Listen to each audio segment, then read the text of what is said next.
Welcome back my friends. आज हम लोग बात करेंगे प्रकाश में क्रांतिक कोण और पूर्ण आंतरिक परावर्तन के सिद्धांत पर। अभी हम बात करते हैं क्रांतिक कोण के लिए। आप लोग अगर नोट्स बनाना चाह रहे हैं बाय द वे तो हेडिंग डाल दीजिए क्रांतिक कोण। इसको इंग्लिश में हम लोग बोलते हैं क्रिटिकल एंगल। क्या होता है क्रांतिक कोण, मैं इस पर पहले बात करता हूँ। देखिए, हमने सपोज कर लिया है ये एक बाउंड्री है, परिसीमा है। इसके ऊपर जो माध्यम है वो विरल माध्यम है। कैसा माध्यम भैया जी? विरल माध्यम। विरल माध्यम ऊपर ले लीजिए, इसका अपूर्णांक n1 कह दिया। ये सघन माध्यम है, इसका अपूर्णांक n2 लिख लीजिए।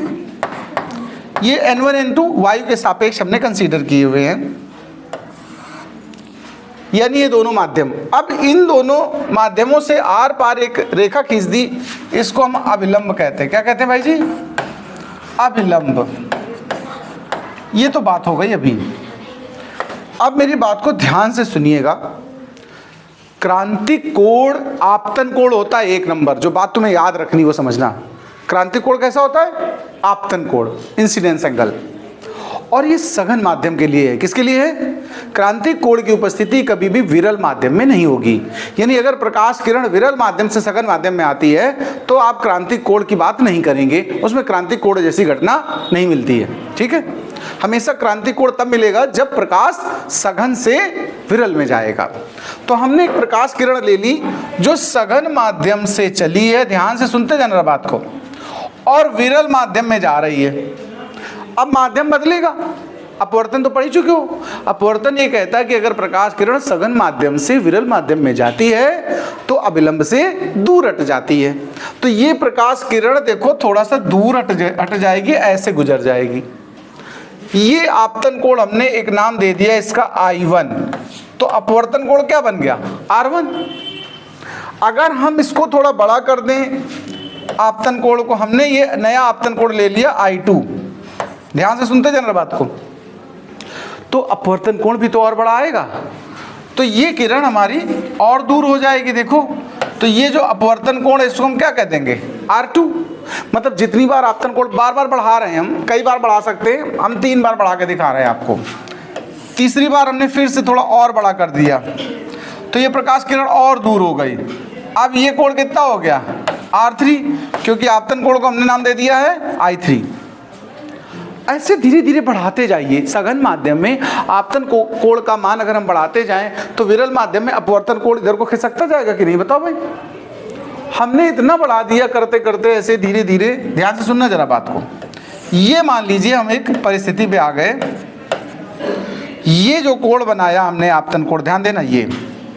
तो ऐसी परिस्थिति में हमने पाया कि ये प्रकाश किरण यहां पहुंच गई जो बाउंड्री थी उस पर।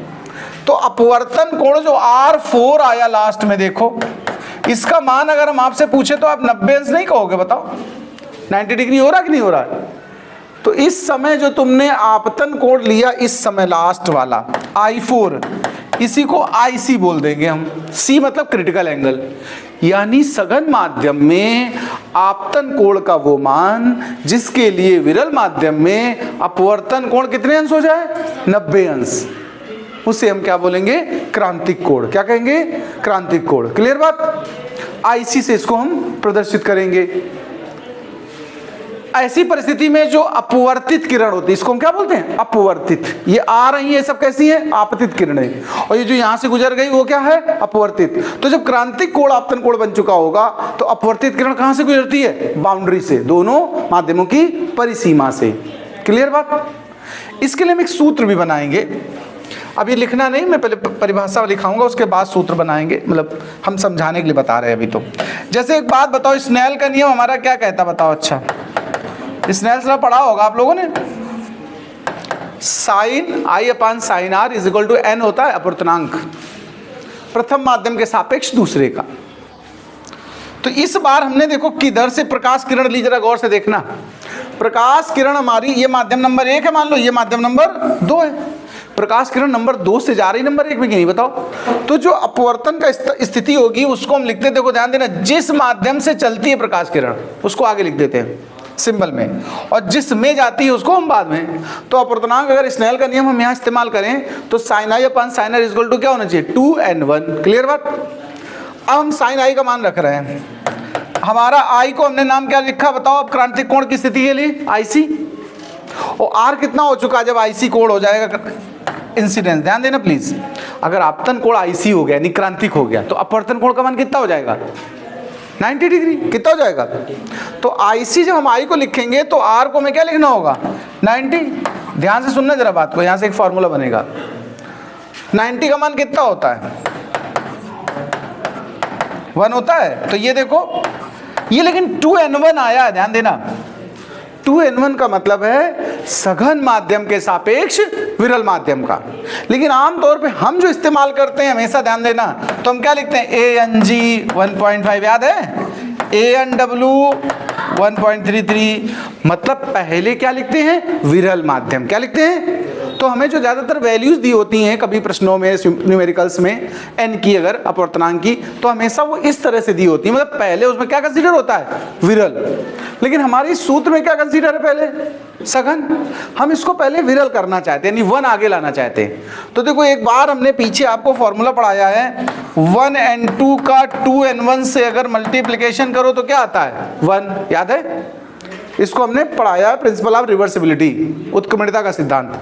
तो यहां से देखो 2n1 का मान निकालो तो क्या आ जाएगा, पक्षांतर करो उधर भाग में आ जाएगा कि नहीं बताओ।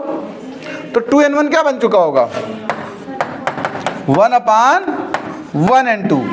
अब उस कॉन्सेप्ट से देखो पहले 1 बाद में 2 आया, हमें इस तरह का आंसर चाहिए होता है। तो इस सूत्र को हम कैसे लिख सकते हैं, देखो ये फाइनल सूत्र बन रहा है हमारा। यानी अगर हम आपसे पूछें कि 1n2 के फॉर्म में बताइए क्रांतिक कोण का सूत्र, तो इससे 1 करना पड़ेगा कि नहीं बताओ। अगर इसको पलट दोगे 1 साइन ऐसी करोगे तो ये क्या हो जाएगा 1/2n1, और 1/2n1 की वैल्यू क्या बन जाएगी 1n2। तो ये क्रांतिक कोण संबंधित प्रश्नों में सूत्र का प्रयोग क्या होगा बताओ 1n2 is equal to sine IC. और बहुत ज़्यादा साधारण तरीके से कभी कभी तुम्हें मिलेगा तो ये सफिक्स सफिक्स नहीं दिखते हैं, सीधा सीधा n लिखा होता है। क्या लिखा होता है? कभी कभी तुम्हें ऐसे भी मिलेगा, मतलब उसका वही है, ध्यान रखना n is equal to 1/sin IC. चलिए क्रांतिक कोण की परिभाषा पहले लिखेंगे, यानी सबसे पहले तो आप डायग्राम बनाएंगे। क्या करेंगे आप? डायग्राम। लेकिन एक बात यहाँ और हम आपको स्पष्ट कर दें, आप गौर करिए मैंने अलग अलग हर रे में कलर चेंज किया है, किया कि नहीं किया बताओ। आप सोचते हो कि हाँ आपके पास कलर है इसलिए चेंज कर दिए, रंगबाजी दिखा रहे हैं आप।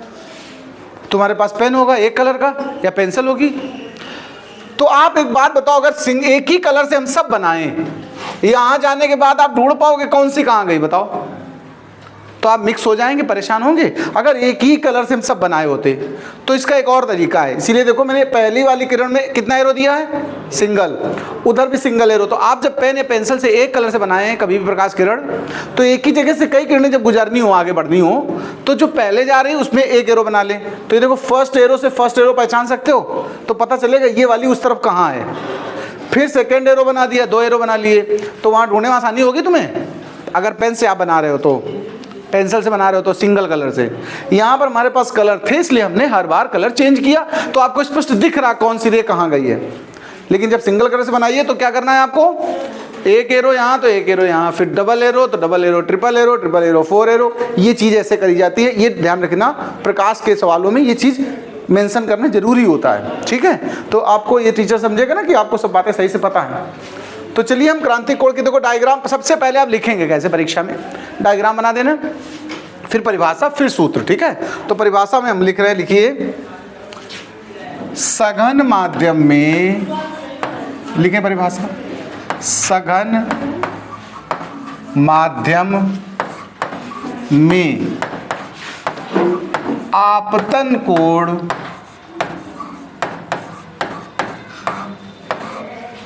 का वह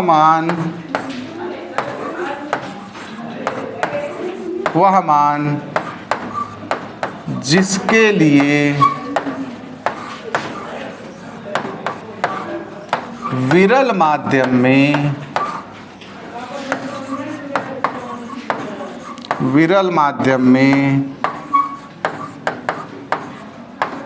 अपवर्तन कोण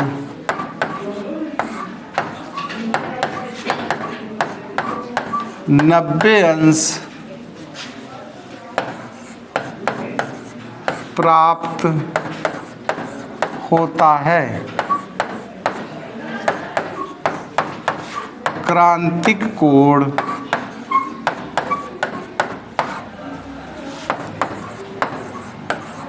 कहलाता है। इसे IC से प्रदर्शित करते हैं।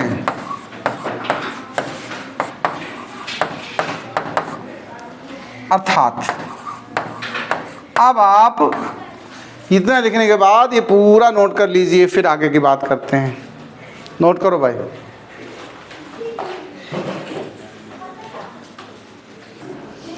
देखिए, ये तो क्रांतिक कोण की परिभाषा हो गई। एक बात और बता दें, ध्यान ये देना आप थोड़ा सा, ये जो क्रांतिक कोण है ना साइन IC, इस पे गौर करिएगा। ये फॉर्मूला बना है n = 1/sin IC, ठीक है। हम यहां से एक बात ये कह सकते हैं कि क्रांतिक कोण का मान अपवर्तनांक के व्युत्क्रम होता है, छोटा। जिस प्रकाश के लिए या जिस कलर के लिए अपवर्तनांक ज्यादा होगा उसके लिए क्रांतिक कोण कम होगा, नहीं बताओ। और जिसका अपवर्तनांक कम होगा उसके लिए क्रांतिक कोण अधिक होगा। एक लाइन ये लिख लो, लिखो क्रांतिक कोण, ये परिणाम के बाद लिखना, क्रांतिक कोण अपवर्तनांक का व्युत्क्रमानुपाती लिख दो, व्युत्क्रमानुपाती होता है। फटाफट इसको नोट करो, इस लाइन को।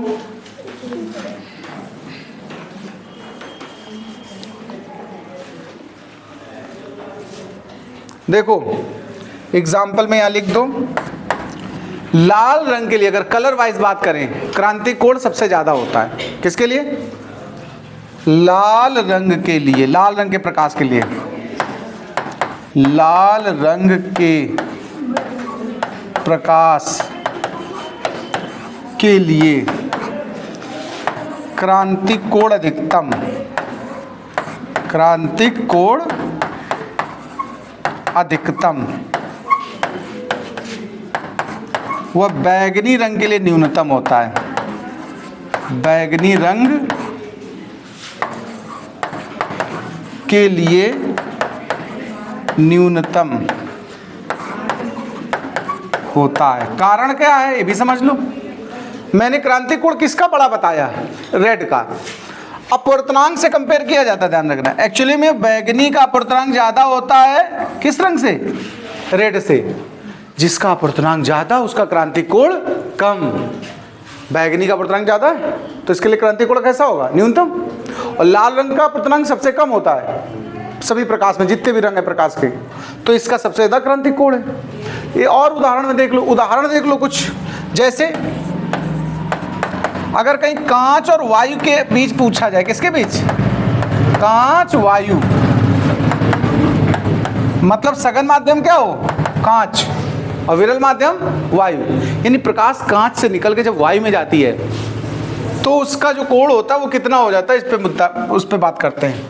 इसके लिए ध्यान रखना 41 अंश 49 मिनट ये होता है मान। लेकिन लगभग में हम लोग अगर कहें तो 42 अंश नहीं कह सकते हो। 42 अंश कांच के लिए होता है। कांच का मतलब वायु के लिए, वायु कांच का कॉम्बिनेशन। लेकिन कांच पहले लिखना है क्योंकि ये किसके लिए होता है? सघन माध्यम के लिए। यानी जब प्रकाश कांच से निकल के वायु में जाएगा तो क्रांतिक कोण कितना होगा? लगभग 42। ऐसे ही अगर हम जल और वायु के बीच का बोले, जल और वायु कॉम्बिनेशन के लिए, तो 48 डिग्री ध्यान रखना है और 39 मिनट होता है। इसको भी लगभग आप कितना कह सकते हो? 49 डिग्री के आसपास कह सकते हो कि नहीं? बताओ। ये ऐसे एग्जाम्पल में तुम्हें समझा दिए मैंने। ऐसी कई घटना है जहां क्रांति कोण का इस्तेमाल होता है। आगे बात करूंगा, पहले इसको नोट कर लो, फिर हम बात करते हैं आगे। देखिए, क्रांति कोण की बात तो हो गई। अब इसी पर आधारित एक घटना है जिसको कहते हैं पूर्ण आंतरिक परावर्तन। अब हम उस पर बात करेंगे। तो अगला पॉइंट यानी हेडिंग आप डालेंगे पूर्ण आंतरिक परावर्तन, इंग्लिश में कहते हैं टोटल इंटरनल रिफ्लेक्शन। शॉर्ट में कहें तो क्या कह सकते हैं आप, TIR। इस पे क्या है, अब यहां ये मैटर देखते हैं। सबसे पहली बात, क्रांति कोण का इसमें प्रयोग होना है। ऊपर का माध्यम हमने कैसा माना हुआ था, विरल। नीचे का माध्यम क्या माना था, सघन। वही परिस्थिति उसी तरह वाली है पूरी। ये कोण आपने जैसे मान लीजिए बना दिया, ये देखो, अब हम एक ही कलर आज इस्तेमाल कर रहे हैं। अब हम उस चीज को एक्सप्लेन कर रहे हैं कि एरो बदलने का फायदा क्या है। फिर हमने थोड़ा कोण बढ़ाया, देखो इसका आपतन कोण का मान बढ़ा दिया हमने, तो अपवर्तन कोण भी तो बढ़ जाएगा। देखो गौर करिए, बढ़ाते गए तो एक स्थिति ऐसी आती है कि क्रांतिक कोण आता था। देखो एक परिस्थिति आती है जब क्रांतिक कोण बनता है, याद आया? तो ये बाउंड्री से गुजर गई कि नहीं बताओ? इस समय आर कितना हो चुका है, तो इस समय इस कोण को क्या बोलते हो तुम, IC बोलते हो। यही तो क्रांतिक कोण में सिखाया था हमने, कलर नहीं बदला मैंने जानबूझकर। अच्छा एक बात बताओ कि हम ये जो क्रांतिक कोण है इससे भी ज्यादा I का मान कर दे, सपोज करो, कहने का मतलब हम कलर अब चेंज करके भी ले रहे हैं, ये जो क्रांतिक कोण से भी बड़ा अगर आपतन कोण कर दो, आप सोचो तो बताओ, जब क्रांतिक कोण किया तो बाउंड्री से गुजर गई, आर का मान बढ़ते बढ़ते देखो, तो जब हम उससे भी बड़ी आपतन कोण कर, देखो आपतन कोण उससे भी बड़ा कर दो अगर, तो अब ये कहाँ जाएगी बताओ? इस तरफ वापस नहीं पलट जाएगी, देखो लौट कर इसी माध्यम में आ जाएगी। देखो ये बात, अगर जिस माध्यम से गई है प्रकाश किरण उसी माध्यम में वापस आ जाती है तो ये घटना क्या कहलाती है, परावर्तन। क्या कहलाती है? अपवर्तन में दूसरी तरफ चला जाता है, परावर्तन में उधर ही लौट आता है। तो अब ये घटना देखो क्या कहलाएगी, परावर्तन कहलाएगी। और पूरी तरह से परावर्तन हुआ, बिल्कुल उधर कुछ गया नहीं प्रकाश का हिस्सा, इसीलिए इसका नाम क्या पड़ा, पूर्ण आंतरिक परावर्तन, यानी उसी माध्यम में वापस लौट आए। तो इसके लिए परिभाषा की अगर बात की जाए तो हमें यह कहना होगा कि यदि सघन माध्यम में आपतन कोण का मान, ध्यान देना ये आपतन कोण हमने I बोल दिया, क्या बोल दिया, अगर सघन माध्यम में आपतन कोण का मान क्रांतिक कोण से ज्यादा हो जाए, देखो किससे ज्यादा हुआ आपतन कोण बताओ, I का मान IC से बड़ा है कि नहीं, तो जब सघन माध्यम में आपतन कोण का मान क्रांतिक कोण से ज्यादा हो जाता है तो अपवर्तित होने वाली किरण जो उस तरफ जानी थी वो उसी माध्यम में वापस लौट आती है। इसी घटना को क्या कहते हैं, पूर्ण आंतरिक परावर्तन। समझ में आई बात? कोई डाउट हो, कोई समस्या हो तो आप कमेंट डालिए, हम उसका सॉल्यूशन भेजेंगे। तो चलिए डायग्राम बना करके लिखिए, परिभाषा लिखिए पहले, बाद में डायग्राम बनाते रहना। लिखो, लिखिए, यदि सघन माध्यम में, यदि सघन माध्यम में आपतन कोण का मान, आपतन कोण का मान क्रांतिक कोण से अधिक हो,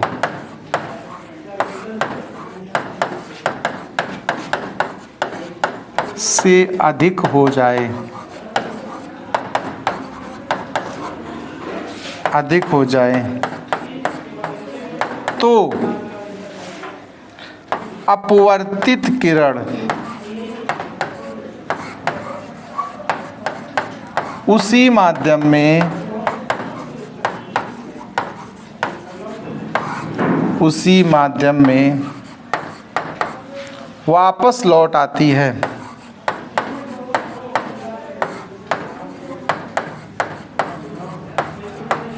वापस लौट आती है। प्रकाश की यह घटना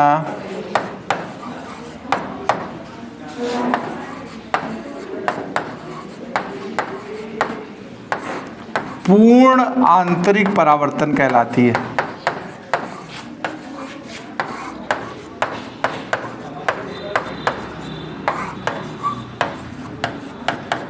पूर्ण आंतरिक परावर्तन कहलाती है।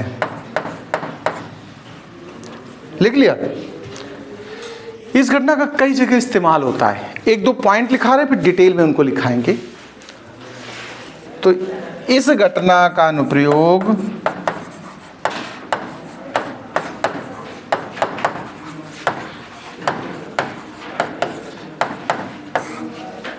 पहला, आपने कभी सुना होगा पेट के अंदर अगर कोई बीमारी हो जाती है तो अल्ट्रासाउंड भी होता है, एक्सरे भी होता है। इसके अतिरिक्त एक और जांच होती है, उसको इंडोस्कोपी कहते हैं, शायद सुना हो। इंडोस्कोपी में अंदर एक कैप्सूल के साथ कैमरा जाता है, उसमें 2 वायर यूज होते हैं, उनको ऑप्टिकल फाइबर कहते हैं। क्या कहते हैं? ऑप्टिकल फाइबर में यही कॉन्सेप्ट इस्तेमाल होता है, यानी इसी कॉन्सेप्ट पर ऑप्टिकल फाइबर बेस्ड होता है। डिटेल में भी लिखाऊंगा मैं। उसको बोलते हैं प्रकाशिक तंतु। क्या बोलते हैं? हिंदी में कहते हैं हम लोग क्या? प्रकाशिक तंतु।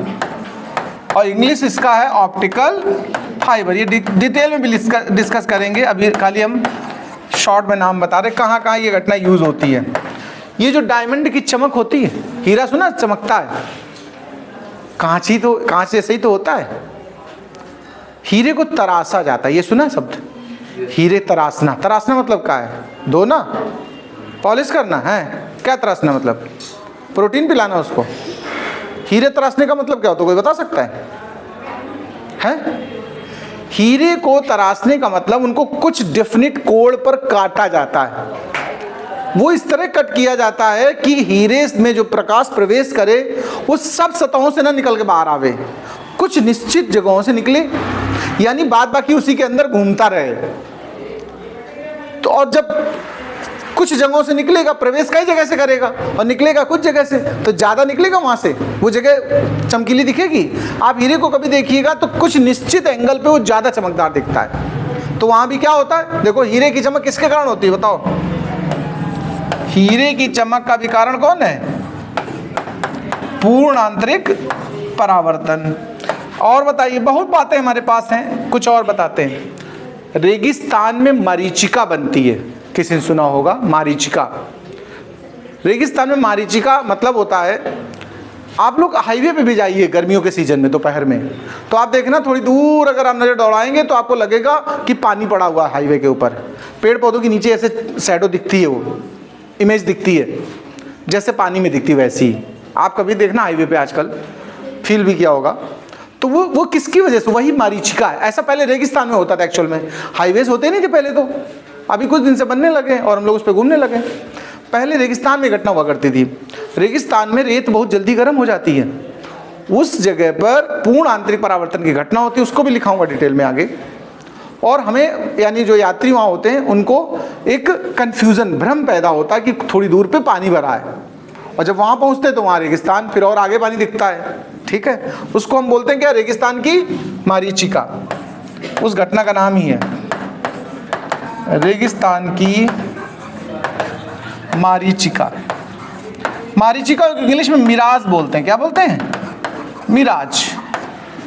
एक और घटना है, जैसे रेगिस्तान में मरीचिका होती है, वैसे ठंडे इलाकों में जहाँ बर्फीला इलाका होता है समुद्र वगैरह में, इसका उल्टा कॉन्सेप्ट है। वहाँ पेड़ पौधे नीचे दिखते हैं और नाव आसमान में दिखती है ठंडे इलाकों में, उल्टा।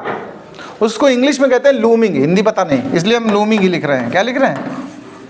एक लूमिंग की घटना होती है, ठंडे प्रदेशों में होती है। कहाँ होती है? इसमें रेगिस्तान का उल्टा कॉन्सेप्ट है, पेड़ पौधे खड़े वाले नीचे की तरफ दिखते हैं, तो इसमें नाव ऊपर आसमान में लटकी दिखती है। ठीक है, ये सब विस्तार से हम बातें करेंगे, अभी इतना नोट कर लीजिए।